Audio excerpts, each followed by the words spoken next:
মাসি ডাব এনেছো কেন? আরে আজকে রে আমি একটা রেসিপি করব। কি রেসিপি?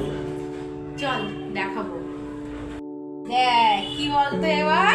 চিংড়ি মাছ। হ্যাঁ, আজ আমি বানাবো ডাব চিংড়ি। তো চলো বন্ধুরা।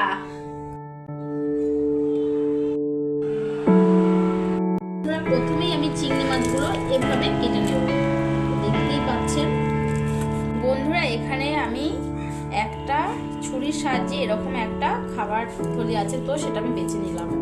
কাটার পরে এখনো দেখ যখন করছে, কিছুটা কালো সরিষা, তার সাথে দেব পোস্ত।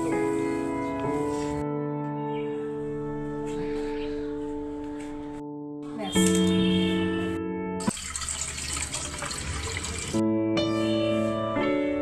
তো এগুলো কিরকম গুঁড়ো হয়েছে, এর ভিতরে কাঁচা লঙ্কা দিয়ে আবার এটা পেস্ট করে নেব। তো ঠিক এইভাবে আমরা পেস্ট করে নিলাম।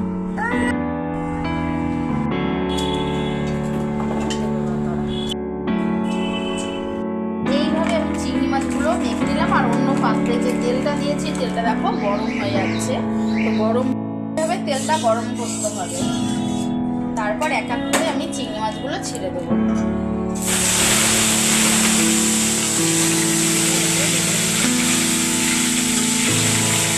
কিন্তু হালকা করে ভেজে নেবো, বেশি ভাজবো না। আমি এভাবে ভেজে নিলাম। এই সর্ষে আর পোস্ত আর কাঁচা লঙ্কা বাটার ভিতরে এবার আমি দিয়ে দেবো এই নারকেলটা, দিয়ে এটাকেও পেস্ট করে একসাথে নেবো। এবারে এই মিক্সিতে যে এটা পেস্ট করেছি সেগুলো আমি চিংড়ি মাছের ভিতরে এক এক করে এরকম ভাবে দিয়ে দেবো।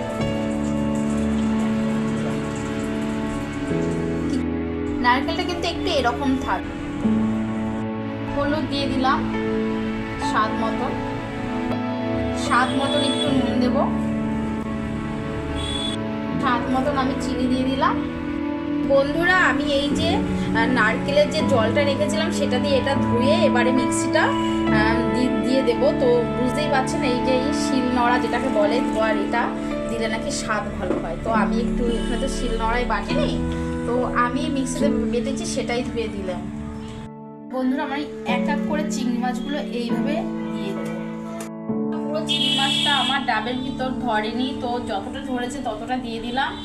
আর এই যে আমার যে মশলাটা আছে এবার এর ভিতর দিয়ে দেবো।